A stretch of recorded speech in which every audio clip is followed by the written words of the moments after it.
कोई भी अनुनय जब आदमी करता है, किसी भी तरह का आग्रह करता है, तो उसके लिए अभिव्यक्ति की बहुत ज़रूरत होती है। जब हमें अपना काम निकलवाना है तो हमें कैसे कम्युनिकेट करना है, ये एक आर्ट है। आप ये एडवर्टीजमेंट में क्यों आए, नंबर एक, और ये समाजशास्त्रीय नजरिया कैसे डेवलप हुआ? हमको ज़िंदगी में क्या चाहिए उसका कई दफ़े आंसर बहुत लेट आता है। लोगों ने पूछा कैसे जीते तुम, तो मैंने कहा बस मैंने यही किया कि लोगों से जाके मिला, उनसे पूछा उन्हें क्या चाहिए, उसको फिर मैंने सोचा कि इनके लिए मैं क्या कर सकता हूँ, और मैंने जाके उनसे बात करी। आपने सोचा है कि मुझे कार खरीदना है, तो कार के एड्स आपको दिखने लगेंगे, वो छपते रोज हैं, आपको रोज नहीं दिख रहे हैं, लेकिन जैसे ही आप उस फ्रेम ऑफ माइंड में आते हैं वो आपको दिखने लगता है। अगर आपको हिंदी अच्छे से आती है, हिंदी आपकी अच्छी है, या लोकल भाषा भी मैं कहता हूँ, वो आज सबसे बड़ी एडवांटेज है। आप सबको नमस्कार एंड आपको भी बहुत बहुत स्वागत है जीतू।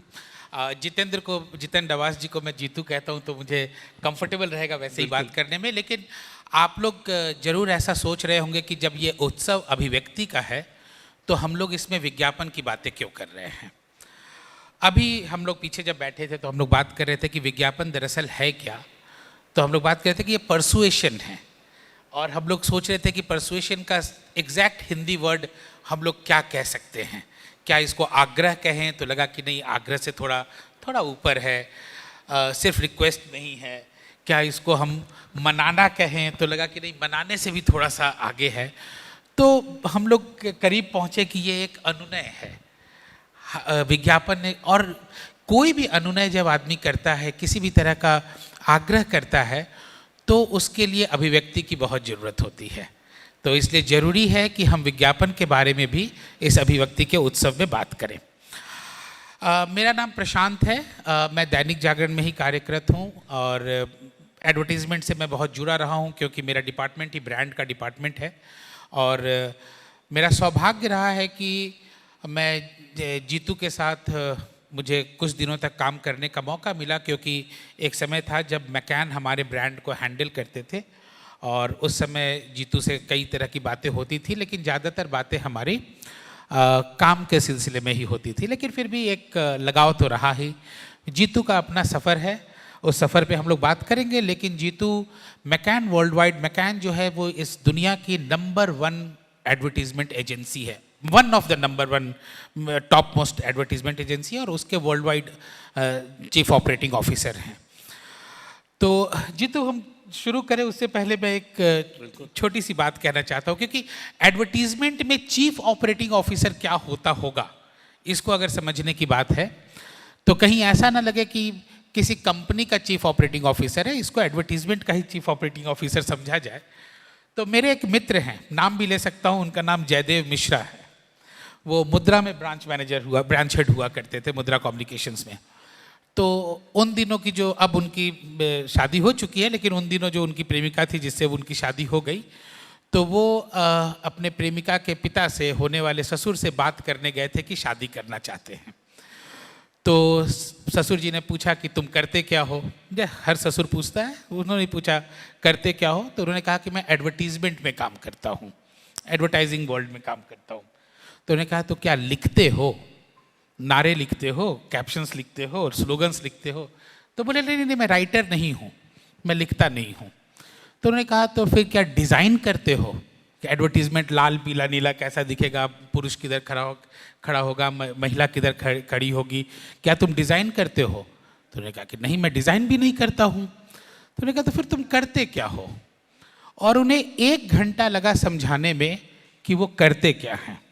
तो जीतू, उसी ससुर की तरह मैं पूछ रहा हूँ कि ये चीफ ऑपरेटिंग ऑफिसर जो ना राइटर होता है ना डिज़ाइनर होता है, वो एडवर्टीजमेंट में करता क्या है? आपका जॉब प्रोफाइल है क्या? तो सबसे पहले तो धन्यवाद, शुक्रिया मेरे को यहाँ बुलाने के लिए प्रशांत। तो मेरा जो रोल है वो एक और भी है, चीफ और ऑपरेटिंग ऑफिसर से पहले मैं साथ में चीफ स्ट्रैटेजी ऑफिसर भी हूँ। तो आपका सवाल बिल्कुल सही है, बिकॉज एक बार जब ऐसा कोई एक ऐड बना था, टीवी पे आया, मैंने घर पे बताया कि देखिए ये आया है, इस पे मैंने काम किया है, तो मुझसे भी ये सवाल किया गया था कि तुमने लिखी है? उन्होंने कहा लिखी तो मैंने नहीं है। तो इसमें तो तुम हो भी नहीं। तो वो सवाल इंटरेस्टिंग है, क्योंकि मैं बताता हूँ कि जैसे बात हो रही थी कि कोई भी विज्ञापन बनाना जो है उसके पीछे एक प्रोसेस होता है। जैसे बिल्डिंग बनती है, जैसे कहानी लिखी जाती है, जैसे सब चीज़ों के पीछे एक प्रोसेस होता है। सबसे पहले कहानी लिखने के पहले हम कहानी लिखते हैं, कोई भी कविता लिखते हैं, उसके पीछे की एक भी कहानी होती है। आपने क्यों लिखी, उसके पहले समझना पड़ता है। अगर आप बच्चों के लिए कहानी लिखना शुरू करेंगे तो आपको समझना पड़ेगा सबसे पहले कि बच्चे क्या सोचते हैं, बच्चे दुनिया को कैसे देखते हैं। जब आप वो समझ पाएंगे तो फिर आप लिख पाएंगे, फिर आप बना पाएंगे। तो किसी भी एडवर्टाइजिंग एजेंसी के अंदर लिखने वाले भी होते हैं, आर्ट वाले भी होते हैं, और उसके पीछे उनको जो दुनिया को समझने का जो काम होता है उसके लिए एक अलग डिपार्टमेंट, जिसको हम स्ट्रैटेजी या प्लानिंग डिपार्टमेंट कहते हैं। तो वहाँ से मेरी जो है जर्नी शुरू हुई थी। हमारा काम ये है कि लोगों को और ये बहुत सिंपल सी बात है कि मैं बचपन से लोगों को कहता हूँ, पीछे किसी बच्चों से बात हो रही थी कि हम सब एडवर्टाइजिंग में हैं और मार्केटिंग में, हम सब बचपन से हैं। लोगों ने पूछा कैसे? मैंने कहा जब हम छोटे थे तो हमें कुछ जब चाहिए होता था माँ बाप से तो तरीके होते थे। माँ से हम स्कूल से आते ही गुहार कर देते थे कि हमें ये चाहिए, पर पापा से हम वेट करते थे, आते नहीं मांगते थे। वो जब ऑफिस से आ जाते थे, चाय वाय पी लेते थे, खाना वाना खा ले, अब देखा अब मूड ठीक लग रहा है, अब हम जाके बात करेंगे। अब ये देखिए कि ये एक छोटे बच्चे की 5 साल के 6 साल के बच्चों की हमारी ऐसी सोच होती थी। जब हमें अपना काम निकलवाना है तो हमें कैसे कम्युनिकेट करना है, ये एक आर्ट है। आपका मूड कैसा है, आपको क्या समझाना है और क्या बताना है कि क्या मैं अपने दोस्त के साथ पिकनिक पे चला जाऊं या उसके घर चला जाऊं। ये जो समझ है पीछे की, जितनी अच्छी ये समझ होगी उतना ज़्यादा परसुएसिव आप होंगे अपने आर्ग्यूमेंट के लिए जो आप करवाना चाहते हैं। इसको शार्प करने का काम, उसको सटीक बनाने का काम मैं करता हूँ। बहुत अच्छी बात है। तो मतलब मैं एक तरह से अगर इसको मतलब मेन स्ट्रीम एकेडमिक लाइन में बोलूँ तो ये एडवर्टीजमेंट मतलब स्ट्रैटेजी और प्लानिंग और रिसर्च जो आप जिसको हेड कर रहे हैं, ये बेसिकली एडवर्टीजमेंट की दुनिया का समाज शास्त्र है। बिल्कुल सही बात, बिल्कुल सही।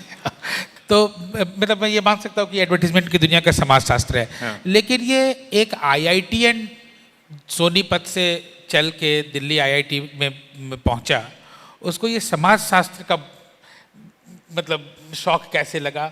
अभी भी आपके जो आर्टिकल्स आते हैं, आज भी मैं 2 आर्टिकल आपके देख रहा था, तो आपका आर्टिकल इंजीनियरिंग से ज़्यादा, आपके आर्टिकल मैथमेटिक्स से ज़्यादा, आपके आर्टिकल प्लानिंग से ज़्यादा, स्ट्रैटेजी से ज़्यादा, रिसर्च और डेटा से ज़्यादा समाज शास्त्र की तरह होता है ना?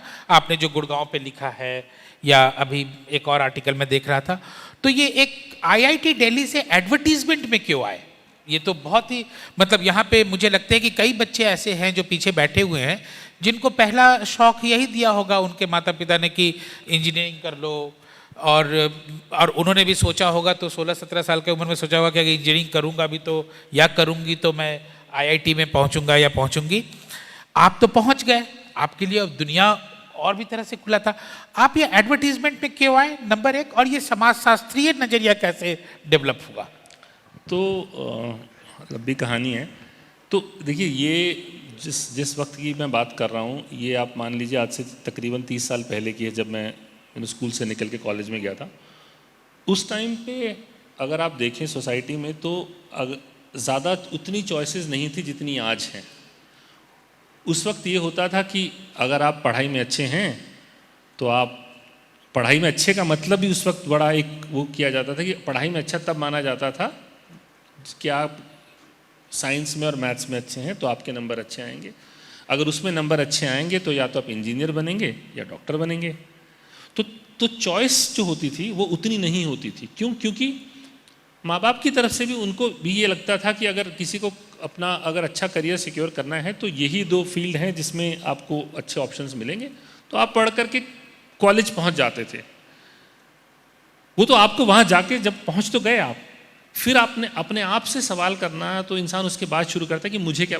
वहाँ उतना नहीं था कि आज अगर आप बच्चे आजकल काफ़ी बहुत अच्छी बात है कि इतने सारे करियर ऑप्शंस हैं उससे पहले लोगों को ये भी चुनने, स्कूल बताते हैं कि आप किस में अच्छे हैं, किस में अच्छा कर, एप्टीट्यूड टेस्ट होता है कि आप क्या अच्छा कर सकते हैं। हमारे वक्त में वो नहीं था। हमारे वक्त में था कि आप अगर पढ़ते हैं तो आप ये कीजिए, उसके बाद आप इंजीनियर बनिए, आप IIT पहुँच के। जब वहाँ पहुँच गया मैं, फिर आप अपने से सवाल करते हैं कि क्या मुझे सबसे ज़्यादा ये पसंद है या कुछ और भी कर सकता हूँ। फिर आपको समझ में आना शुरू होता है। वो तो मैं खैर ज़िंदगी के बारे में भी कहता हूँ कि हमको ज़िंदगी में क्या चाहिए उसका कई दफ़े आंसर बहुत लेट आता है, पर ये करियर चॉइस की बात हो रही थी। तो जब मैं IIT में था तो IIT दिल्ली में, तो तीसरे साल ऑब्वियसली वहाँ पे भी क्लब्स होते थे। तो मैं उस वक्त एक ड्रामेटिक सोसाइटी का मेंबर था, एक हिंदी समिति होती थी उसका मेंबर था एंड ऑल दैट। तो उसके लिए वहाँ पे इलेक्शन हुआ करते थे। मैं आपको कहानी बताता हूँ, कहानी जोड़ करके। तो इलेक्शन होते थे उसके लिए कि आपको जा करके सबको कन्विंस करना है कि आप मुझे वोट दीजिए। तो अब वहाँ से कहानी शुरू हुई कि 220 लोग थे मेरे हॉस्टल के अंदर, सब अलग अलग प्रांतों से आए हुए थे। कोई M.Tech कर रहा था, कोई B.Tech कर रहा था। सबको मैं ये कैसे कन्विंस करूं कि मैं आप लोगों के लिए ज़्यादा अच्छे से कर पाऊंगा कंपेयर टू समवन एल्स। यहाँ कहानी शुरू हुई समझने की कि अब मैं इनको जाके क्या बोलूँ कि मुझे ये वोट दें। तो ज़िंदगी में पहली बार मैंने ऑर्गेनाइज तरीके से किसी और को जब परसुएट किया, घर में करना तो अलग बात है माँ बाप को, तब शुरू हुआ था मेरी जर्नी। पूरा मैंने रोज़ जाकर के मैं पहले लोगों से मिलता था, फिर मैं इनसे समझता था कि इन्हें क्या चाहिए, फिर मैं आकर के बताता था कि मैं जब बनूंगा कल्चरल सेक्रेटरी तो मैं क्या क्या चीज़ें आप लोगों के लिए करूंगा। करते करते करते उस कैंपेन को मैं ठीक करता गया, रोज़ आके लिखता। फिर मैं लोगों से मिलता कि अच्छा ये तो M.Tech वाले हैं, इनको तो अलग तरह से बात करना पड़ेगा। वो जो सारा प्रोसेस था, और एज इट हैपन उसके बाद में इलेक्शन जो है बहुत अच्छे, किसी ने उम्मीद नहीं की थी कि मैं जीतूंगा, पर मैं जीत गया। लोगों ने पूछा कैसे जीते तुम, तो मैंने कहा बस मैंने यही किया कि लोगों से जाके मिला, उनसे पूछा उन्हें क्या चाहिए, उसको फिर मैंने सोचा कि इनके लिए मैं क्या कर सकता हूँ, और मैंने जाके उनसे बात करी। ऑब्वियसली जब फिर ये काम हो गया पहला। उसके बाद जब मैं बन गया तो IIT जैसी जगह पे लोगों को, और हमारा जो एक सांस्कृतिक कार्यक्रम कल्चरल फेस्टिवल हॉस्टल का होता था, उसमें हम लोगों को चाहते थे लोग आके पार्टिसिपेट करें, आके खेलें, कल्चरल एक्टिविटी में पार्ट लें, पोइट्री करें, बिकॉज वो सब भी करना है। अब ये पढ़ाकू बच्चे कमरे से तो निकलेंगे नहीं, अब इनको कैसे निकाला जाए, उसके लिए अलग एक कैंपेन करना पड़ा। उनको बताना कि भाई 10 बजे डिनर के बाद हम करेंगे, 10 से 12 रात को तैयार। वो एक और परसुएशन की सेकेंड लेवल ऑफ एक्टिविटी मैंने करी। जब मैंने ये किया तो मुझे लगा ये तो मुझे बहुत मज़ा आया वो करने में, बहुत मज़ा आया करने में, मुझे अच्छा लगा। और मुझे ये भी पता चला कि मैं इस चीज़ को अच्छे से भी कर सकता हूँ, क्योंकि ऑब्वियसली बाकी 3 लोगों से बेहतर कर पाया तभी मैं ज़्यादा कन्विंस कर पाया। वहाँ ये जर्नी शुरू हुई थी। उसके बाद IIT करने के बाद फिर मैंने नॉर्मल नौकरियाँ की, बट वो दिमाग में एक था कीड़ा कि वो करना है। तो मैंने आई थिंक कॉलेज से निकलने के 4 साल बाद इंडिया की 2 सबसे बड़ी एडवर्टाइजिंग कंपनी थी, उनको मैंने उनके जो हेड थे उनको सीधा चिट्ठी लिख दी एज अ, जो मैं कर रहा था। उनके पास पहुंच गई, उन्होंने बोला कि IIT के इंजीनियर ने हमें चिट्ठी लिख दी है कि आप आकर के काम करना चाहते हैं। दोनों ने मुझे बहुत अच्छे से समझाया कि देखिए हमें नहीं लगता आप यहाँ क्या कर पाएंगे, बट अच्छा है। देन उसके बाद खैर करनी थी, नॉर्मल MBA किया, उसके बाद फिर जो है मैंने ज्वाइन किया, फिर वो कहानी वहाँ से शुरू हुई। पर एक चीज़ थी कि क्योंकि मुझे ये पसंद था, तो वो ये कहते हैं कि वो एक अंग्रेजी में कहावत है कि if you follow your passion and do something that you like, you will never have to work ever a day in your life। क्योंकि काम फिर काम जैसा नहीं लगेगा। मुझे 24 साल हो गए, अभी भी सुबह मुझे मन करता है कि मैं ऑफिस जाऊं। बहुत अच्छी बात है, मतलब ये सबको मन करे कि ऑफिस जाए। पीछे जो मीडिया के बच्चे बैठे हैं जो अपना करियर एडवर्टीजमेंट में, PR में, मार्केटिंग में देखना चाहते हैं, हम लोग तो बात करते ही रहते हैं, लेकिन आपको कभी भी कोई प्रश्न लगे कि आपको पूछना है जीतू से या मुझसे, तो आप अपना हाथ खड़ा कर सकते हैं। आप किसी भी समय इंटरवीन कर सकते हैं। अगर कोई जवाब या सवाल में लगे आपको कि आपके पास भी एक सवाल आ गया है, तो मैं चाहूँगा कि माइक पीछे की तरफ रखा जाए कि कोई भी अगर हाथ उठाए तो उन तक हम पहुँच सकें। इसमें बस एक चीज़ ऐड करूँगा, क्योंकि बच्चे पीछे बैठे हैं, तो पैशन फॉलो करना जो है कि मुझे था इसका पैशन, मैंने इसे फॉलो किया। आसान नहीं था, आसान नहीं था माँ बाप को समझाना कि मतलब क्योंकि ऐसा नहीं कि शायद आपके साथ, आपके जो मेरे जो साथी थे पढ़ करके कुछ विदेश चले गए, कुछ लोगों ने कुछ और किया, उनकी शायद किसी वक्त पे सैलरीज मुझसे कहीं ज़्यादा थी, तो वो ये रहता है कि आप भी तो वो कर सकते थे, वो बेटर है। पर मैं ये हमेशा मानता हूँ कि अगर आप वो कर रहे हो, जब भी समझ में आया ज़िंदगी में, कईयों को जल्दी समझ में आता है, कभी को, अगर आप वो करना शुरू कर दोगे क्योंकि आपका उसमें मन लगता है, तो ये बहुत लाजमी है कि आप उसमें अच्छे होते चले जाओगे। और जब आप अच्छे हो जाओगे तो ये मेरा मानना है कि आप सक्सेसफुल होगे उसके अंदर, और पैसा उसके बाद आएगा। तो ये बड़ा ज़रूरी है कि टू स्टिक टू जो भी आप कर रहे हो अपने पैशन के साथ रहें। एक्सेलेंस उसके बाद आएगा, फॉलो करेगा, और उसके बाद सब कुछ फॉलो करेगा। बेहतर है। जीतू, आपको ऑफिस जाने में अब भी मन लगता है? रोज सुबह आपको मन करता है कि आप तैयार होकर ऑफिस जाएं? मैं इसी तैयार होने पे ही एक बात कर लूं कि आज हम दोनों ही कंफ्यूज थे कि हमें यहाँ क्या पहन के बैठना चाहिए, क्योंकि हम लोग दोनों ही ऐसे फील्ड से आते हैं जहाँ पे हमें रोज़ सुबह जब जाना होता है ऑफिस तो सोचना नहीं पड़ता है क्या पहनने। वही शर्ट, वही पैंट, वही टाई, वही कोट टाइप का हम लोग पहनते हैं, और एकदम फॉर्मल होके बहुत सारे इनफॉर्मल डिसीजंस भी हम लोग को लेना पड़ता है। तो हम लोग सोच रहे थे कि भाई ये अभिव्यक्ति का उत्सव है तो हम क्या पहन के चले। आप भी कंफ्यूज थे, तो मुझे उम्मीद है कि जो पीछे बैठे हुए बच्चे हैं उनको ये समझ में आ रहा होगा कि अगर आप कॉरपोरेट लेवल पे भी बड़े अच्छे जगह पे काम करना चाहते हैं तो ऐसे कपड़े भी चलते हैं वहाँ पे। ठीक है। तो जीतू, आपको जब रोज सुबह ऑफिस जाने में बहुत मन लगता है और आप आज भी खुशी खुशी जाते हैं, तो इसके पीछे जरूर एक बहुत बड़ा बॉडी ऑफ वर्क है जो आपने किया है, रोज करते करते उसको एंजॉय करते रहे और आज तक एंजॉय कर रहे हैं। तो कौन कौन से ब्रांड है जिस पे आपने काम किया है? किस किस ब्रांड को इंडिया में लॉन्च किया? क्योंकि आप लिबरल इकोनॉमी के बाद आए हुए हैं एडवर्टीजमेंट में, तो आपको काफ़ी मौका भी मिला। कौन कौन से ब्रांड है जो आपने इंडिया में लॉन्च किया, और कौन सा ऐसा एक ब्रांड है जिस पे काम करके आपको लगता है कि आप जिंदगी भर इस बात पे गर्व करेंगे कि आपने इस ब्रांड पे काम किया है या इस कैंपेन पे काम किया है ब्रांड के किसी? तो देखिए, अब बहुत साल हो गए हैं, करीबन 24 साल हो गए हैं मुझे एडवर्टाइजिंग में। तो अगर मैं ब्रांड्स की लिस्ट बनाऊंगा तो लगभग सारी ब्रांड्स जो आप आसपास देखेंगे मैं सब पे किसी न किसी वक्त पे काम कर चुका हूँ। ठीक है, चाहे तो इस पे ताली बजनी चाहिए। जो भी ब्रांड आप देखे हैं, ठीक है, मतलब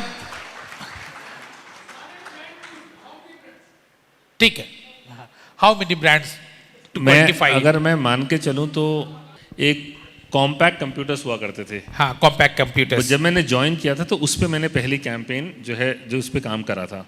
अब वहाँ से अगर मैं शुरू करूँ, अब मैं आपको लिस्ट बनाना, कोई कह रहे थे, तो अगर आप सपोज बेवरेजेस कंपनी से शुरू करते हैं तो मैंने कोका कोला पे भी काम किया है, मैंने पेप्सी पे भी काम किया है, और अभी हमारी कंपनी रिसेंटली जो कैंपा रीब्रांड लॉन्च हुई है उस पर भी हमने काम किया है। ठीक है, हमने अगर ब्रिटानिया पे भी काम किया है, हम लोग डाबर पे भी काम किया है। मैंने ज़िंदगी में ITC आशीर्वाद आटा है उस पर हम काम किया है। मोटरसाइकिल्स, टू व्हीलर्स की बात करें तो हीरो मोटोकॉप, TVS मोटर्स, उन पे काम किया है।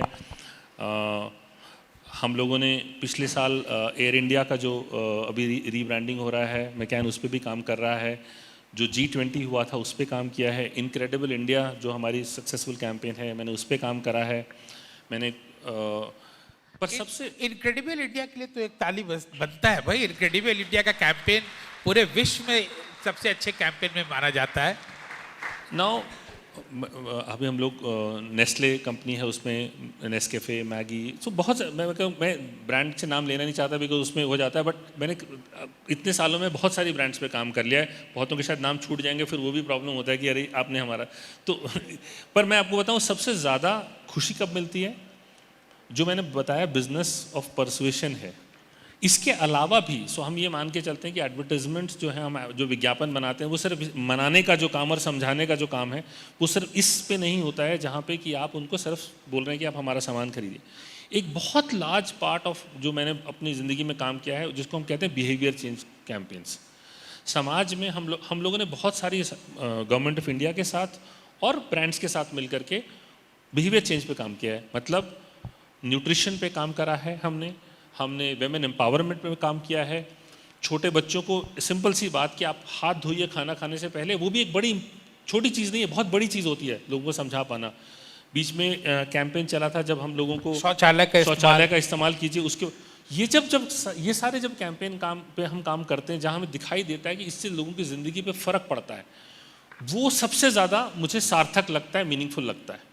और ये सिर्फ ऐसा नहीं है कि सिर्फ सरकारी करती है, ब्रांड्स भी आजकल जो अगर आप देखेंगे बहुत पर्पस लेड वर्क करती हैं, क्योंकि उन्हें भी पता है कि सार्थक होना बड़ा ज़रूरी है, तभी कंज्यूमर जो है आपको चूज़ करता है पहले, आपसे पहले कि आपका प्रोडक्ट कैसा है, वो ब्रांड कैसी है, पहले उसको जानना चाहता है।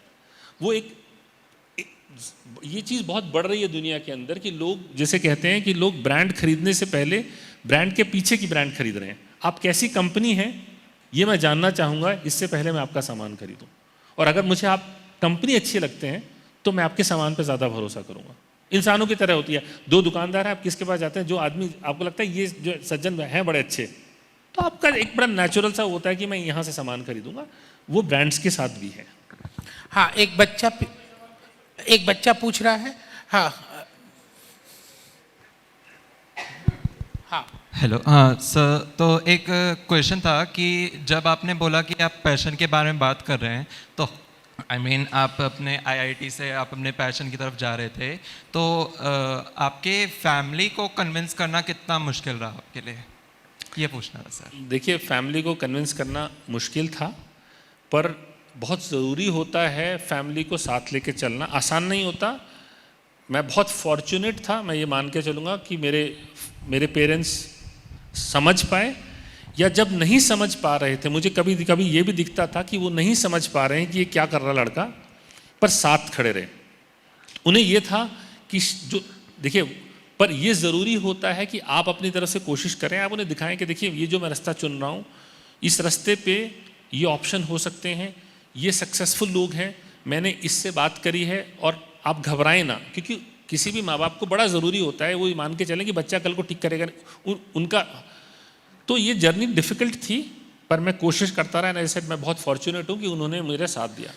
जिस दिन मेरा एक अखबार में आर्टिकल पहली बार मेरा फ़ोटो छपा, जब मुझे याद है इकोनॉमिक टाइम्स ब्रांड इक्विटी में, सुबह सुबह मैंने सबसे पहले फ़ोटो खींच करके उन्हें भेजा, क्योंकि उन्हें भी कई दफ़ा, माँ बाप को कई दफ़ा दूसरों को भी जवाब पड़ा, आपका बेटा कर क्या रहा है, वो तो आईआईटी करके क्या कर रहा है वाली कहानी, ताकि वो दूसरों को बता पाए कि बेटा ठीक कर रहा है। अच्छा, बेटा ठीक कर रहा है ये तो आपने बता दिया, समझा दिया।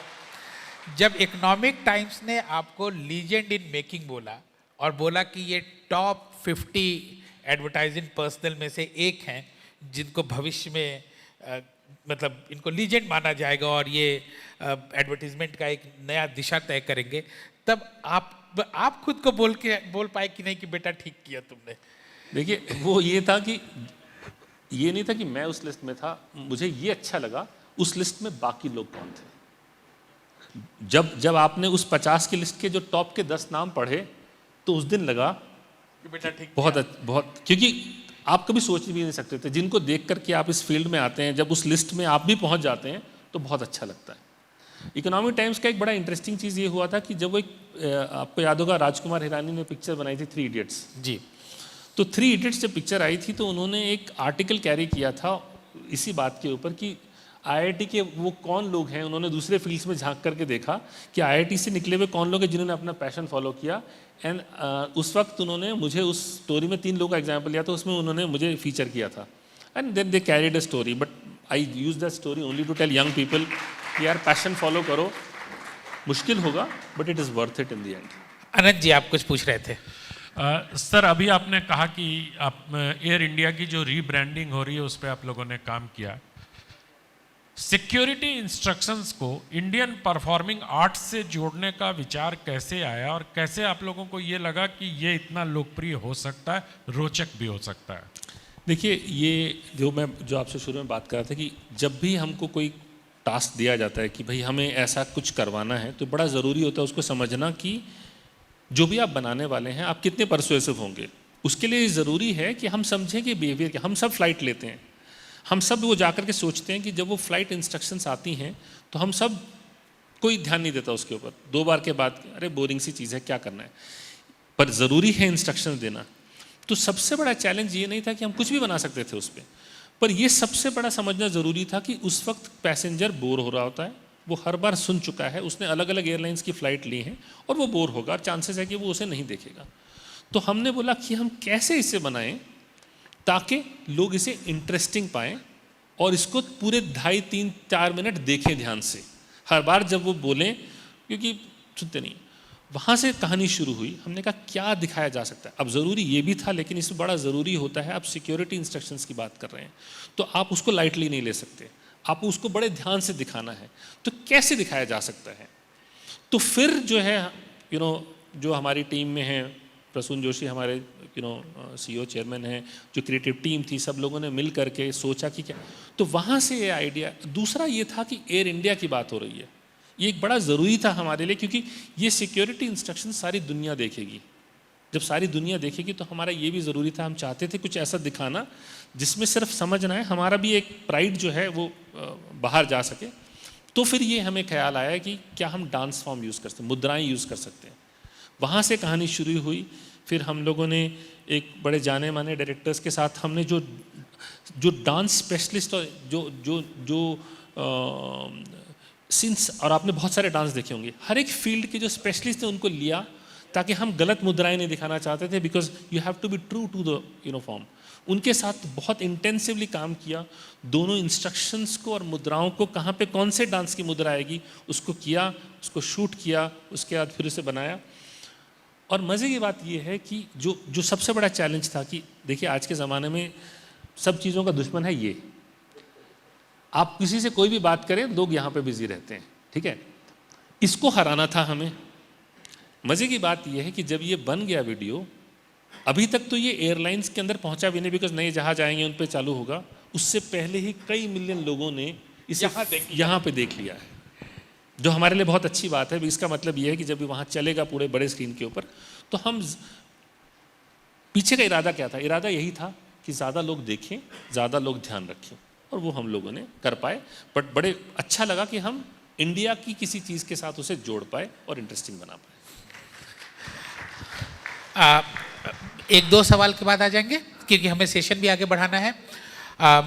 जीतू, एक बहुत बड़ी बात है जो सिनेमा में या टीवी में या किसी इस तरह के OTT प्लेटफॉर्म्स पे जब बच्चे देखते हैं एडवर्टीजमेंट के दुनिया को, तो कई ऐसे ये लोग मतलब यहाँ से निकलेंगे और अगर ऐसे सर्व करने लगे तो कंटेंट डेवलपर है, डिज़ाइनर है, विजुअलाइज़र है, इनकी छोटी छोटी कहानियाँ OTT प्लेटफॉर्म से ढेर सारी चलती हैं।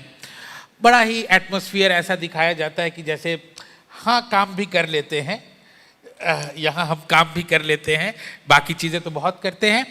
और एक बड़ी बैरियर की तरह आता है सामने कि क्या हमारे इंग्लिश को वैसा ही होना होगा जैसे मतलब जैसा हमें दिखाया जा रहा है, वो वैसे ही स्लैंग्स हमें बनाने होंगे, बोलने होंगे, या वैसे ही 3 बजे रात में हमें अचानक से उठ के बियर पीने जाना पड़ेगा, ठीक है? क्या वो हाइपर अर्बन जो मतलब मैं अर्बन मानता नहीं हूँ, लेकिन फिर भी उसको समझाने के, हाइपर अर्बन लाइफस्टाइल हो जाएगा मेरा एडवर्टीजमेंट के दुनिया में काम करने से? और ये सब कुछ जब आदमी अपने माँ बाप के सामने रखता है कि मैं एडवर्टीजमेंट में जाऊँगा, तो वो तो 2 बार देख के बोलेंगे यार तुम कहाँ जा रहे हो, मतलब ये क्या करने जा रहे हो? तो क्या भाषा जो है उसके साथ इसके साथ 2 सवाल आता है कि एक, क्या सच में वैसा ही है जैसा दिखाया जाता है? नंबर 1 कि एक दूसरे का क्रेडिट छीन रहे हैं, बोर्ड रूम में एक दूसरे के आइडियाज़ को स्क्रूड कर रहे हैं, ठीक है, क्या ये है एक? और दूसरी बात है भाषा के लेवल पर एडवर्टीजमेंट कितना कॉम्प्रोमाइज़ करता है, या भाषा की शुद्धता अशुद्धता, भाषा को मतलब पेडेस्ट्रियन लैंग्वेज है, रोड की भाषा है कि क्लासरूम का भाषा है या घर की भाषा है, ये भाषा पे आप लोग कितनी बातें करते हैं? और उसमें किसी का हिंदी भाषी होना उसके लिए प्लस माइनस पॉइंट है क्या? तो मैं आखिर से शुरू करता हूँ, आपकी लास्ट लाइन से। जी जी। आज एडवर्टाइजमेंट की दुनिया में हिंदी भाषा होना एक एडवांटेज है। मैं आपको बता रहा हूँ, सबसे बड़ी एडवांटेज है। इनफैक्ट अगर आप भाषा ये जानते, पहले उल्टा होता था, अब बिल्कुल पूरा 180 डिग्री जो है बदल चुका है। अगर आपको हिंदी अच्छे से आती है, हिंदी आपकी अच्छी है, या लोकल भाषा भी मैं कहता हूँ, वो आज सबसे बड़ी एडवांटेज है। वहाँ से शुरू करता हूँ मैं भी। और दूसरा, अब मैं शुरू से करता हूँ आपका सवाल। जब मैं इसका टॉपिक पढ़ रहा था तो लिखा था विज्ञापन जगत की चमकीली दुनिया, तो मेरे को भी चमकीली दुनिया, सपनीली दुनिया, हाँ, सपनीली और चमकीली दोनों वर्ड जो हैं यूज़ किए जाते हैं इसके साथ। और मैं थोड़ा हंस रहा था, मैंने कहा एक बार मेरे ऑफिस आओ तो तुम्हें पता चलेगा कितनी चमकीली और कितनी सपनीली है, मेहनत बहुत है। पर वो क्या होता है कि तो ऐसा नहीं है। शुरू में आज से 30-40 साल पहले एक जिस तरह से प्रोजेक्ट किया, जैसे फिल्म मेकिंग को, फिल्म इंडस्ट्री को भी कहा जाता था ना पहले कि फिल्म इंडस्ट्री इस तरह की है, माया नगरी और वो सब। फिर जब आप किसी फिल्म मेकर से काम करते हैं, जब किसी फिल्म मेकर से काम करते हैं, पूछते हैं तो कहते हैं सर आप कभी आइए शिफ्ट पे, 24 घंटे की शिफ्ट चलती है, बैठे मतलब पसीना निकल जाता है। तो मेहनत बहुत, सबसे मेहनती, सब बड़े बड़े अभिनेता कहा जाता है सबसे ज़्यादा मेहनती लोग हैं वो लोग। तो वही किसी भी इंडस्ट्री में उतनी ही मेहनत लगती है। हाँ, क्योंकि ये क्रिएटिव इंडस्ट्री है, क्रिएटिव इंडस्ट्री जो मैं कहता हूँ दायां हिस्सा आपके दिमाग का और बायां हिस्सा, राइट ब्रेन लेफ्ट ब्रेन, एक इमोशन से चलती है। It is not as structured because ideas are not in that flow, but it is at the same time very structured, वो है स्ट्रक्चर्ड अंदर। तो इसलिए ऐसा नहीं है कि सब रात को 3 बजे और वो सब, वो ऐसे वो प्रोजेक्शन है, वो प्रोजेक्शन हर जगह होता है। आप आईपीएल देखेंगे आपको लगेगा सब आईपीएल तो बिल्कुल ही मतलब एक चमकीली दुनिया है। आईपीएल प्लेयर से बात कीजिए, बेचारे 6-6 महीने प्रैक्टिस करते हैं, जब तक पसीना नहीं बहाएंगे तो परफॉर्मेंस नहीं आएगी। वो हर इंडस्ट्री के लिए ट्रू है, उतना ही ट्रू है विज्ञापन जगत के लिए जो किसी और इंडस्ट्री के लिए ट्रू है, तो उसमें कोई फ़र्क नहीं है। अब आते हैं, आपने एक और बात की थी कि बीच वाला क्वेश्चन आपका भूल गया कि भाषा की बात हो, भाषा बड़ी इंपॉर्टेंट बात है। तो पहले तो मैंने बताया कि जितनी आपको हिंदी अच्छी आती है आपका एडवांटेज है। अब मैं बात करता हूँ भाषा की। देखिए भाषा ऐसा है कि विज्ञापन जो है वो एक कमर्शियल आर्ट है, नॉट प्योर आर्ट। मतलब वो एक्चुअली आर्ट भी, उसे बात कहने का तरीका है। It is a way to communicate to you. मुझे कोई बात आपको समझानी है, जो हमने बात शुरू की, अनुनय है या समझाना है या मनाना है, ये मिक्स है उस चीज़ का। अब मुझे अगर आपको समझाना है तो बड़ा ज़रूरी है इस बात को समझना, उस भाषा में बात करना जिसमें आपको बात समझ में आए। क्योंकि आखिर में तो मुझे अगर बात समझ में आपको नहीं आई तो मेरा तो विज्ञापन फेल है। उसमें विज्ञापन जगत वही भाषा यूज़ करने की कोशिश करता है जो आपको समझ में आए। तो छोटे बच्चे की बात करता हूँ, अगर आपको छोटे बच्चे से बात करनी होती है, उसको कुछ समझाना होता है, तो आप उसके साथ जो लैंग्वेज यूज़ करते हैं वो उसकी तरह सिंप्लीफाइड लैंग्वेज होती है, राइट। दूसरा एक चैलेंज जो होता है विज्ञापन जगत के साथ कि हम लोगों को, अब जैसे मैं आपसे बात कर रहा हूँ 1-on-1, तो मैं शायद आपसे एक भाषा में बात कर पाऊँ। अगर मुझे 3 लोगों से बात करनी है तो मुझे ऐसी भाषा यूज़ करनी पड़ेगी जो तीनों का समझ में आ जाए, मैं एक ही बार बोल पाऊँगा। जब मुझे लाखों करोड़ों लोगों से बात करनी है तो मुझे एक ऐसी भाषा पकड़नी पड़ेगी जो सबकी समझ में आ जाए। तो यहाँ पे क्या होता है कि वो जो, अब आप कह सकते हैं कि वो प्योरिटी कम हो रही है, बट उसके पीछे का पर्पस क्या है? उसका पीछे है कि इन सब लोगों को अगर एक भाषा समझ में आ जाए एक साथ, तो मैं वो भाषा का इस्तेमाल करूँगा। तो एक लोएस्ट कॉमन डिनोमिनेटर की तरफ भाषा चली जाती है। बट उसका आप इंटेंट समझिए, वो इंटेंशनल नहीं है, वो इस वजह से होती है क्योंकि मैं चाहता हूँ सब लोग उस बात को ठीक तरह से समझ जाए। अब जो स्लैंग वगैरह की बात होती है वो ब्रांड, एक ब्रांड से दूसरे ब्रांड की पर बात होती है। अगर मैं किसी डेनिम ब्रांड की बात करूँ, मैं किसी कोल्ड ड्रिंक ब्रांड की बात करूँ, तो मैं यंग लोगों को अप्रोच कर रहा हूँ, तो मैं उनकी ज़िंदगी को रिफ्लेक्ट करने की कोशिश करता हूँ, तो मैं उनकी भाषा की बात करता हूँ। जब मैं माओ से बात करता हूँ तो एक बहुत इमोशनल भाषा का इस्तेमाल होता है। जब मैं किसी इंजीनियरिंग कंपनी, किसी सॉफ्टवेयर प्रोडक्ट की बात कर रहा हूँ, तो मैं ना स्लैंग यूज़ करूँगा, ना मैं हिंदी यूज़ करूँगा, मैं वहाँ एक टेक्निकल भाषा का इस्तेमाल करूँगा।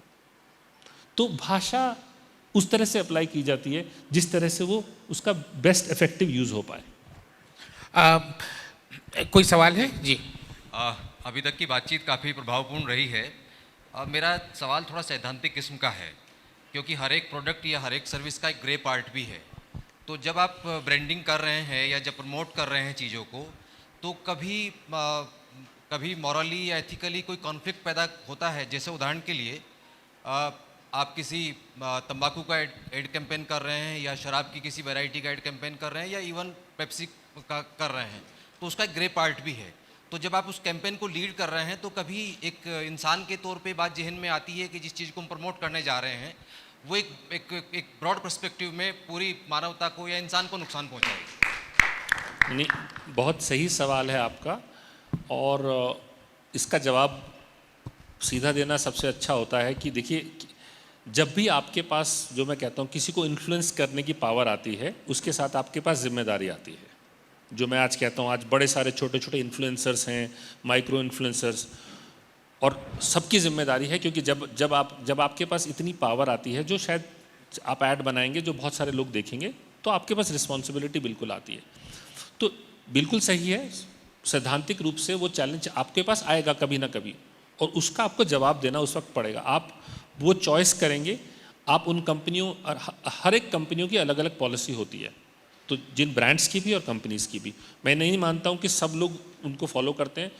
जो कुछ अच्छी कंपनियां हैं, मैं उन ऐसी कंपनियों के साथ काम करता हूं जहां पे बड़ा क्लियरली लिखा होता है, हमारे किसी विज्ञापन में 14 साल से कम बच्चे को नहीं दिखाया जाएगा, जबकि वो बच्चे कंज्यूमर, बिकॉज उस कंपनी ने खुद सेल्फ डिसाइड किया, क्योंकि सही नहीं है। सो कुछ ब्रांड्स अपने आप में, और इंक्रीजिंगली जो है, आप जैसे आपने सवाल किया, ये प्रेशर ब्रांड्स के ऊपर और बिजनेसेस के ऊपर दुनिया भर में हो रहा है।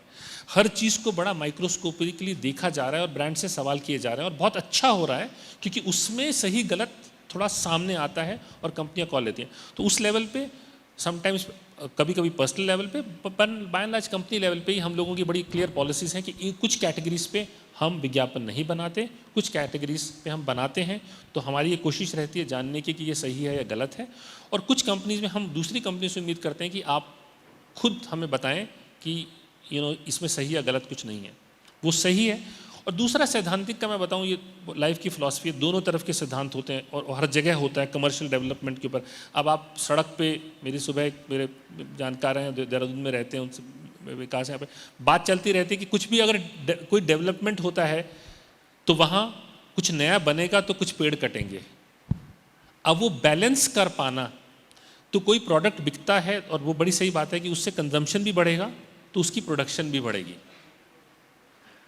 तो वो जो बैलेंस है वो एक ऐसे वो सबका एक पर्सनल बेंचमार्क होता है, उस पर आप लेके चलते हैं। कोशिश ये रहती है जितना सही की तरफ रह पाएं, वही कोशिश रहती है।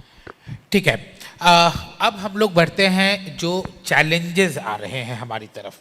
ठीक है, साहित्यकारों को भी चैलेंज फेस करना पड़ रहा है, गीतकारों को भी चैलेंज फेस करना पड़ रहा है, यहाँ तक कि अब तो सीवी और एस्से मैं किसी को लिखने के लिए बोलता हूँ कि भाई मतलब कोई, अगर मैं इंटरव्यू ले रहा हूँ और मुझे लगता है कि इसको पूछना है कि यार तुम झारखंड को समझते हो तो जरा एक लिख के लाओ, तो वो चैट जीपीटी पे जाता है और एक बढ़िया सा एस्से मेरे सामने पटक देता है कि भाई झारखंड को मैं समझता हूँ।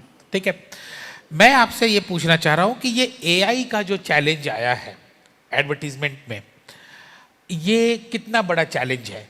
क्या ये हमारे क्रिएटिविटी को, या एज अ थिंकर, जब हम, क्योंकि एडवर्टीजमेंट की दुनिया में सब कुछ आइडिया है, फिर आइडिया को कम्युनिकेट करने के लिए हम लोग भाषा का सहारा लेते हैं, तो क्या ये मतलब ये ह्यूमन रिसोर्स के लिए प्रॉब्लम होने वाला है, चैलेंजर होने वाला है एआई?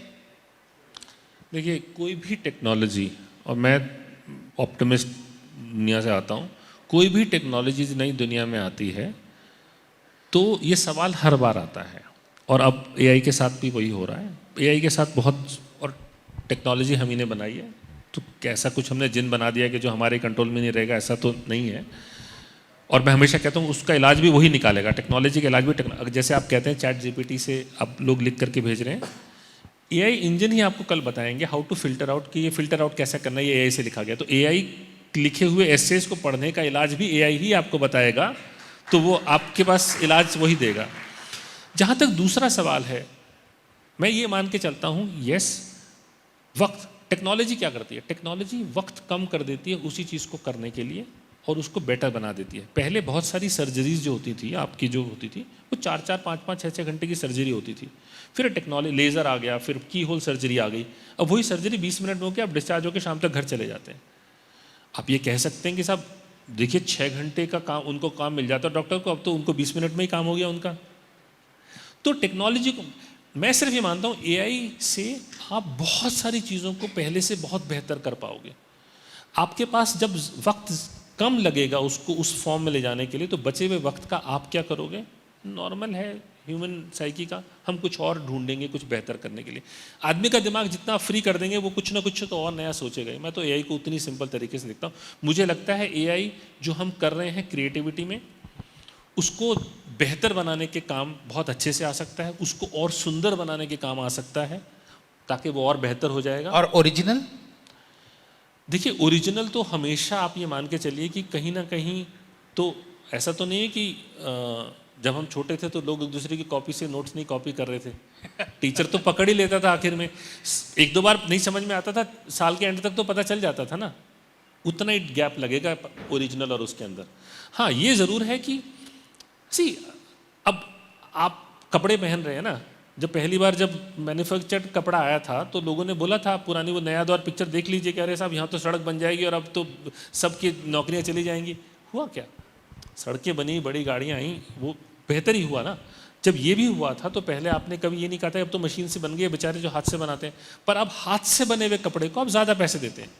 तो मैं किसी को कह रहा था कि कल शायद कोई एक और नई ब्रांडिंग आएगी, ये ऐड इंसानों ने बनाया है और उसके एक्स्ट्रा पैसे लिए जाएंगे क्योंकि हैंडमेड फैब्रिक्स को तो आप लोग ज़्यादा पैसे देते हैं ना, तो कल को चीज़ें ऐसी आएंगी इस पे लिखा है ये आदमी ने बनाया है पूरा का पूरा, तो इसके लिए शायद ज़्यादा प्रीमियम मिले। हो सकता है ऐसी दुनिया भी हो। लेकिन जो आपने कहा कि खाली समय मिलेगा तो दिमाग कुछ और काम करेगा और काम करने के लिए दिमाग को छोड़ दिया जाएगा, ये तो एडवर्टीजमेंट के लिए और बहुत बड़ा चैलेंज है। बजाज का अगर हम एक ऐड देख ले जो 1980 के शुरुआती दिनों में आया, ये जमी ये आसमान, एलेक पद्मश्री शायद पद्मश्री है ना, तो ये जमी ये आसमान वो आज तक याद है हमें। वॉशिंग पाउडर निरमा हमें आज तक याद है। तो एक फुर्सत था, हम देखते थे, हमें याद रहता था।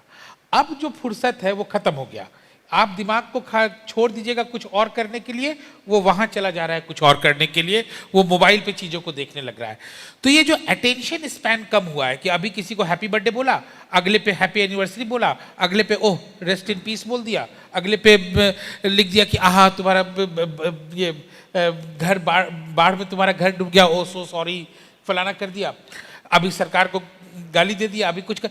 ये जो अटेंशन स्पैन कम हुआ है, इसमें क्रिएटिव जो कॉमर्शियल क्रिएटिव है, जो एडवर्टीजमेंट बनता है, उनके लिए कितना बड़ा चैलेंज आ रहा है। क्योंकि लोग टिक ही नहीं रहे हैं एक जगह पे, बोर हो जा रहे हैं 2 ऐड देख करके, हो गया यार कितनी बार एक ही चीज़ दिखाओगे, है ना। और उस पर जो बम्बार्डमेंट हो रहा है, मैं मुंह से एक शब्द बोल दूं, वो मेरे फेसबुक से लेकर मेरे एलेक्सा से लेकर मैं तमाम जगहों पे वही, अगर मेरे मुंह से एडिडास निकल जाए तो वो दिन भर मुझे एडिडास पीछा करता रहेगा कहीं ना कहीं। तो ये जो मेरे साथ हो रहा है, इसमें तो कभी कभी मैं इरिटेट हो जा रहा हूँ उस ब्रांड से। ये कितना बड़ा चैलेंज है, खासकर क्रिएटिव पॉइंट ऑफ व्यू से। ये सबसे बड़ा चैलेंज है। जो कहते हैं कि सबसे बड़ा क्रिएटिविटी के लिए चैलेंज क्या है कि मैं चाहूँगा आप लोग ध्यान दीजिए इस बात पर, क्योंकि अगर आप लोग को एडवर्टीजमेंट में करियर चाहिए तो ये सबसे बड़ा चैलेंज है जो आप लोग फेस करने जा रहे हैं।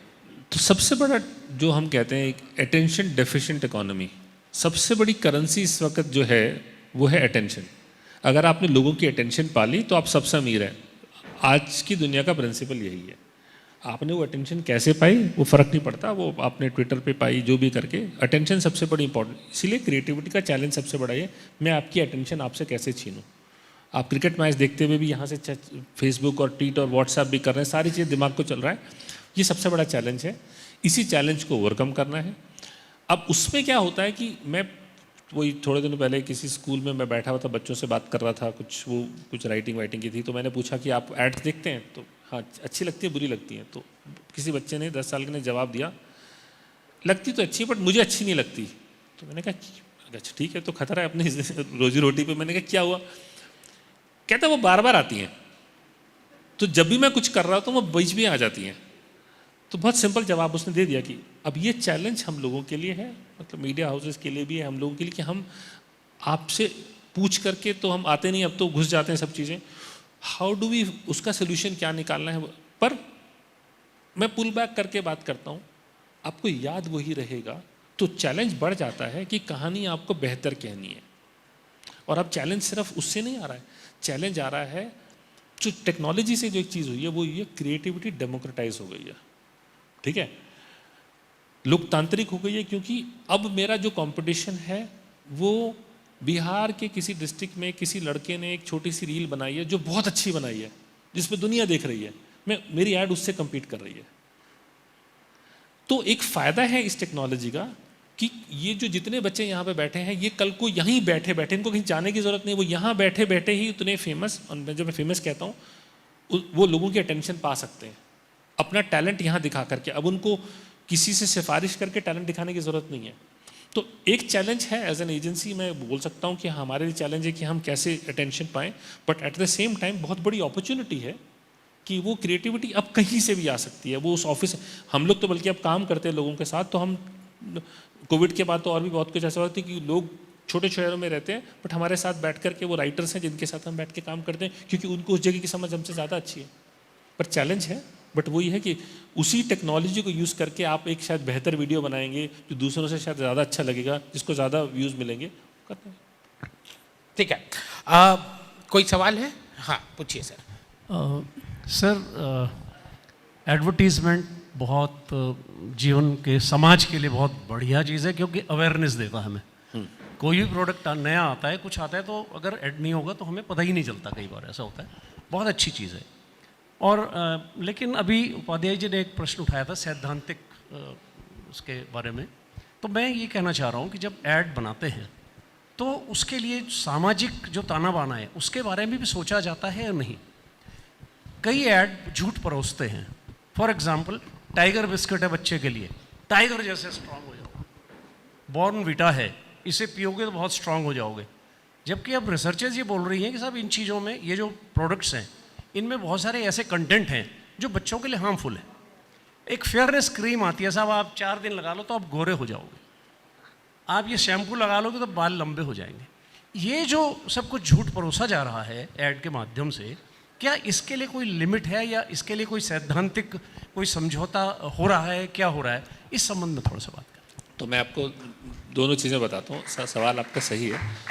पहला जो था, जो हमने बात की थी कि जो ब्रांड्स काम कर रहे हैं, जब हम बात करते हैं तो उसको दोनों पहलू पे मैं आता हूँ। बहुत सारी ब्रांड्स हैं जो इस वक्त जब ऐड बनाते हैं तो हम इतने ध्यान रखते हैं कि समाज में अगर हमें एक परिवार दिखाना है तो वहाँ उस परिवार के क्या लोग क्या काम कर रहे हैं, इससे इन्फ्लुएंस होते हैं। हम बड़े ध्यान रखते हैं ऐड बनाते वक्त कि अगर चाय पिलाई जा रही है, चाय पकड़ाई जा रही है, तो लड़की नहीं लेके जाएगी। लड़के को क्यों नहीं देंगे आप 14 साल के, वो भी तो कर सकता है ना। तो जो रोल हम दिखाते हैं फैमिली के अंदर, ब्रांड्स, हम बड़े कॉन्शियस हैं क्योंकि हमें पता है ये देख करके एग्जाम्पल सेट होता है। तो एक तरफ ब्रांड्स वो भी काम कर रही हैं कि अगर रसोई में काम हो रहा है तो अगर आप बहुत सारी एड्स देखेंगे तो आप देखेंगे घर का जो जेंट है, जो पुरुष है, वो जाके हेल्प कर रहा है। ये आपने पहली बार कहाँ देखा होगा? ये पहली बार आप शायद अपने फिल्मों में नहीं देखा होगा। किसी ज़माने में एडवर्टाइजिंग बहुत जगह सही एग्जाम्पल सेट कर पाती है, क्योंकि वो आपको एक एग्जाम्पल्स दिखाती है कि ऐसी फैमिली हो सकती है, आप क्यों नहीं कर सकते, आप ऐसा क्यों नहीं कर सकते। बहुत सारी एड्स बनती हैं जो यंग बच्चों को इंस्पायर करती हैं कि लड़कियों को कि आप भी सपने देख सकते हैं और आप सब कुछ कर सकते हैं। सो वो एक बहुत अच्छा पार्ट है एडवर्टाइजिंग का, जिसमें हम ब्रांड्स कॉन्शियसली करती हैं। हम उस पर फिल्टर लगाते हैं, इस ऐड में हमने कुछ ऐसा तो नहीं दिखाया जिससे हम गलत मैसेज दे रहे, गलत एग्जाम्पल। जो दूसरा पार्ट आपने बताया, क्लेम्स की बात हो रही है, वो सही है। वो बार बार वो सवाल किया जा रहा है।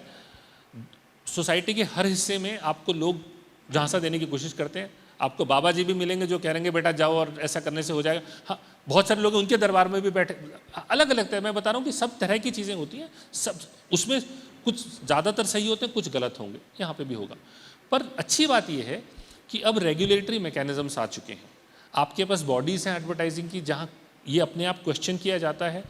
जो एड्स अगर फॉल्स क्लेम करते हैं उन पे उनको नोटिस भेजा जाता है, उनको एक्शन लिया जाता है, उनको उतार लिया जाता है। तो ऐसा नहीं है कि ये चीज़ें जैसे पहले होती थी। अब बहुत सारे मैकेनिज्म्स आते जा रहे हैं और गवर्नमेंट ने अच्छी पॉलिसीज़ बनाई हैं। एक हमारी इंडस्ट्री खुद भी कोशिश कर रही है कि हम खुद अपना एक रेगुलेशन करते हैं। क्लाइंट्स जो हैं, जो बिजनेसेस हैं, वो अपना रेगुलेशन कर रहे हैं और उसके ऊपर गवर्नमेंट की पॉलिसीज़ हैं जो बन रही हैं।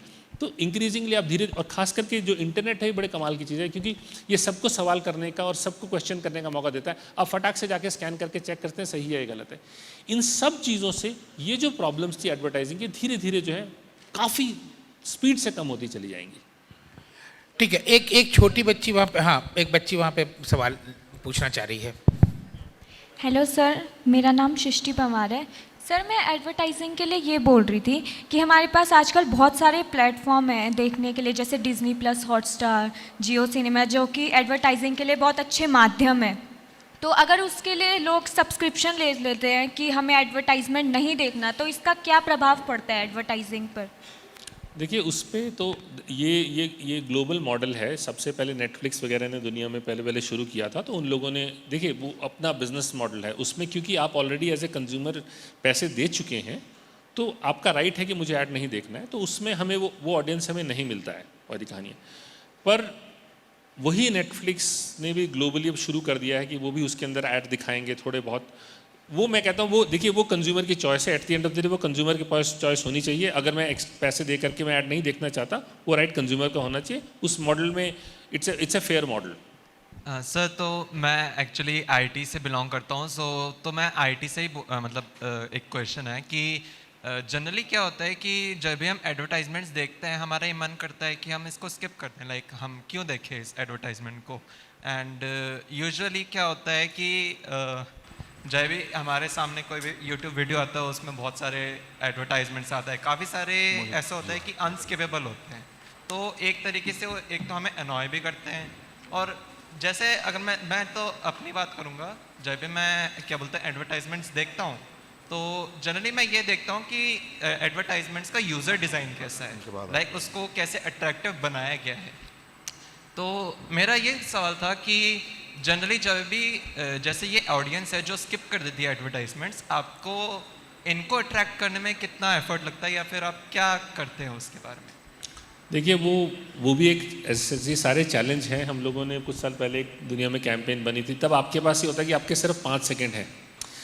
इट्स लाइक दिस कि अगर आपके पास से लोग चलते हुए जा रहे हैं और आपके सिर्फ 5 सेकंड है कुछ कहने के लिए, ऐड तो 30 सेकंड की होती है ना, पर आपके पास 5 सेकंड होते हैं, 5 सेकंड के बाद आप स्किप कर सकते हैं।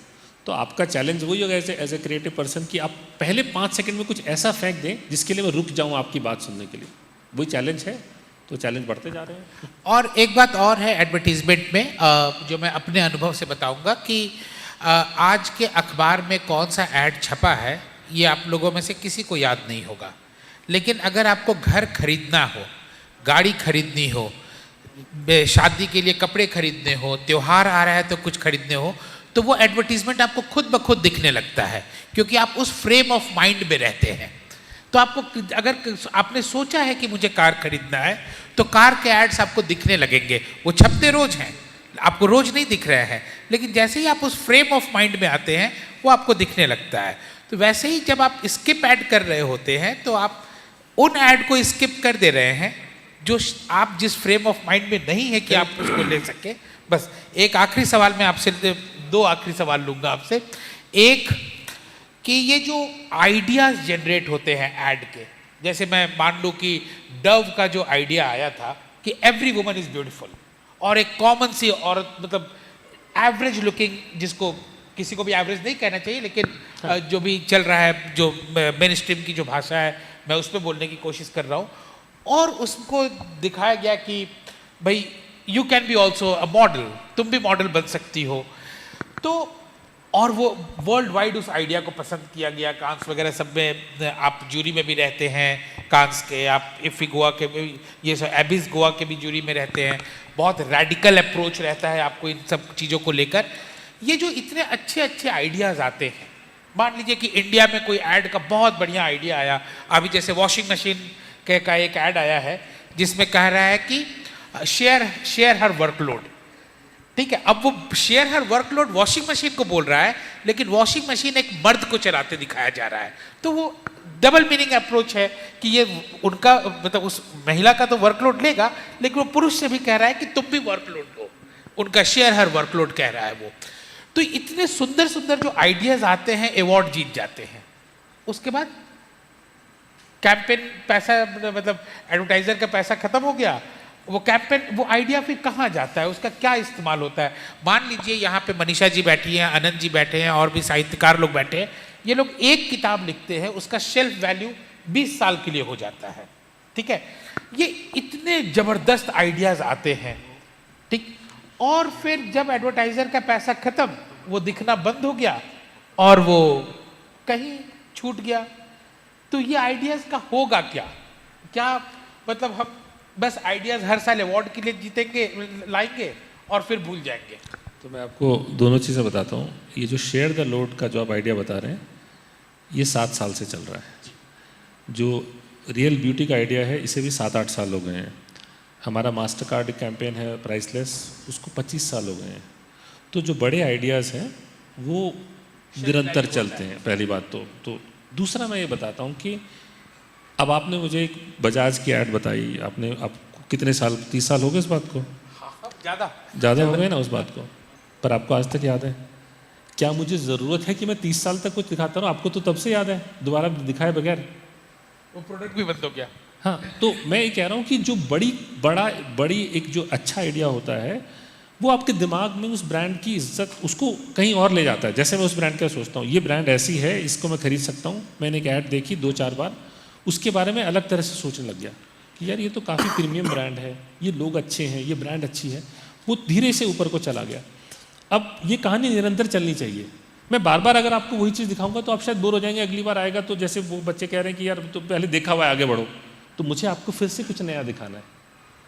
क्योंकि किताब की तरह, किताब आप एक बार पढ़ते हैं, बहुत अच्छी लगती है, उसे 2 बार पढ़ते हैं और फिर वो ज़िंदगी भर के लिए आपको याद रह जाती है। आपको हर रोज़ नहीं पढ़नी पड़ती वो किताब। अगर आपको हर रोज़ पढ़नी पड़ती तो आप शायद कहते। वो चैलेंज है एडवर्टाइजिंग का कि जब आपने उसे 1 साल तक देख लिया तो अगले साल नया क्या बताएंगे आप। तो कई दफ़े हम वही आइडिया लेते हैं, उसके ऊपर नई कहानियाँ लिखते हैं, कभी कभी हम आइडिया को आगे बढ़ा देते हैं। ठीक है, ये आखिरी सवाल आता हूँ, 1 मिनट, मैं आखिरी सवाल कर लूँ। एक मतलब थोड़ा सा हंसी मजाक की तरह ही आखिरी सवाल कर लूँ कि हिंदी में जो बच्चे करियर शुरू करते हैं, खासकर हिंदी साहित्य में, ठीक है, आप भी जानते हैं, मैं ढेर सारे हिंदी कॉपीराइटर्स को जानता हूँ। हाँ। और हिंदी में जो बच्चे करियर शुरू करते हैं तो वही बहुत ही थके हुए से कहते हैं कि हिंदी में काम करके रोजी रोटी नहीं चल सकता है, किताब लिख के ज़िंदगी नहीं जिया जा सकता है, कुछ और करना होगा। दूसरी तरफ हम देखते हैं हिंदी में भाई साबुन बेचने का 1 लाइन लिख रहा है और बहुत अच्छा सैलरी पा रहा है वो, ठीक है। तो ये नैतिक द्वंद्व है कि मैं चूंकि हिंदी साहित्य में हूँ तो मैं हिंदी कॉमर्शियल नहीं लिखना चाहूँगा या चाहूँगी, ये उनका नैतिक द्वंद्व है। या आप लोग गेट बंद करके रखे हैं, अरे यार ये कविता वाला आदमी है, ये कहाँ हमारा कॉमर्शियल लिख पाएगा। क्या है ये, क्या दिक्कत है? एक से एक हिंदी के लोग हैं, एक से एक भाषा के लोग हैं जो छोड़ देते हैं इसको काम करना कि भाषा से मेरा काम नहीं चला, जबकि आपको लोग चाहिए। तो क्या है, आप नहीं ले रहे हैं कि ये बड़ा भाषा जानता है, या कि उनका नैतिक द्वंद्व है कि मैं कॉमर्शियल नहीं लिखने जाऊंगा? देखिए, मैंने जैसे शुरू में बताया था, हिंदी आना आज एक एडवांटेज है। आप सारा OTT प्लेटफॉर्म देखिए ना, अगर सारा का सारा OTT प्लेटफॉर्म अगर आप कहीं पे ऑन करके देखिए, कितनी राइटिंग जो है, हिंदी राइटिंग, सडनली उसको अपॉर्चुनिटी मिली है। देखिए, ये एडवांटेज तभी है सर जब आप अच्छे अंग्रेजी जानते हो। अगर आप एक से ज़्यादा भाषा नहीं जानते, केवल हिंदी जानते हैं, तब आपके लिए कोई संभावना नहीं है। ये केवल एक युवा सपन की कहानी। हम माइक ला देंगे आपके पास। नहीं, देखिए मैं बताता हूँ कि अभी ये जो टेक्नोलॉजी है, अब मैं मान के चलता हूँ कि ये टेक्नोलॉजी आपको सीधे सीधे रीच देती है लोगों तक पहुँचने की। आपको एक्चुअली हमारी ज़रूरत ही नहीं है, इंडस्ट्री की ज़रूरत नहीं है। अगर आप जो लिख रहे हैं, आपके पास टैलेंट है और अगर उसको चाहने वाले अगर हैं, तो मैं ये मानता हूँ कि वो अब चैलेंज ख़त्म हो गया है। क्योंकि अगर आप जो भी जानते हैं, आपको किसी भाषा की, इनफैक्ट सबसे बड़े इंटरनेट की कमाल की चीज़ यही है कि ऐसे ऐसे लोग सेलिब्रिटी बन गए हैं और बड़े इन्फ्लुएंसर बन गए हैं जो कोई और भाषा नहीं जानते। तो वो एक काम आसान हुआ है। देखिए, समाज का जो स्ट्रक्चर है और हमने एज हिंदी के लिए क्या किया है, मेरे अपने उसके बारे में व्यूज़ हैं। मुझे ऐसा लगता है कि हम हिंदी को, उस हिंदी में कितनी इन्वेस्टमेंट हुई, राइट, हमारा समाज को हिंदी, वो उस पर चैलेंजेस हैं। आई डोंट थिंक हमने, मतलब मेरा पर्सनल व्यू है, आई डोंट थिंक जब मैं दूसरे देशों में जाता हूँ, जितनी भाषा में उनको गर्व देखता हूँ, जितनी मैं वहाँ पीछे मैक्सिको गया हुआ था और वहाँ पे एक बहुत बड़ा बुक स्टोर है और बुक स्टोर का नाम है गांधी बुक स्टोर। गांधी जी के नाम पे सबसे बड़ा बुक स्टोर मैक्सिको सिटी के अंदर है, ठीक है। इस रूम से बड़ा बुक स्टोर था कई फ्लोर पे, उसमें सारी की सारी किताबें स्पेनिश में थी। अच्छा, मेरे को पहली बार लगा कि नॉर्मली आप इतने बड़े बुक स्टोर में जाते हैं तो आपको लगता होगा हाँ ज़्यादातर इंग्लिश की किताबें होंगी, चलो आधी होंगी। उस पूरी की पूरे बुक स्टोर में, कमर्शियल बुक स्टोर के अंदर मुझे सिर्फ स्पेनिश की किताबें सिर्फ दिखी। स्पेनिश किताबें। और हर चीज़, जो सारे मास्टरपीसेस आपने पढ़े हुए हैं यहाँ पे, साइंस, टेक्नोलॉजी, हिस्ट्री, और मैं वहाँ खड़ा खड़ा ये सोच रहा था हिंदी में, अगर हिंदी में ऐसा होता किताब, तो क्या होता, और है नहीं। अब या तो ये है कि उस भाषा को हम ऐसा बना पाते कि सब समझ पाएं। मेहनत सब तरह से लगेगी। अब हम ही कई दफ़े बातें करते हैं, काफ़ी कुछ करना पड़ेगा, पर आपकी बात गलत नहीं है, मैं पूरा नहीं बोलूँगा, पर मैं सिर्फ ये कह रहा हूँ अब ऐसा हो रहा है कि हिंदी लिखने वालों को पहले से ज़्यादा, कहीं ज़्यादा मौके हैं और कहीं ज़्यादा एडवांटेज है टेक्नोलॉजी के। देखिए ढेर सारे सवाल हैं, मैं सबको मौका नहीं दे पाऊंगा और हमें भी समय सीमा में रहना है। Jeetu, thank you so very much for coming here and it been honour आपके साथ काम करके, और आज आपके बगल में बैठ के बात करके बहुत मजा आया। I really feel honoured. Thank you so much.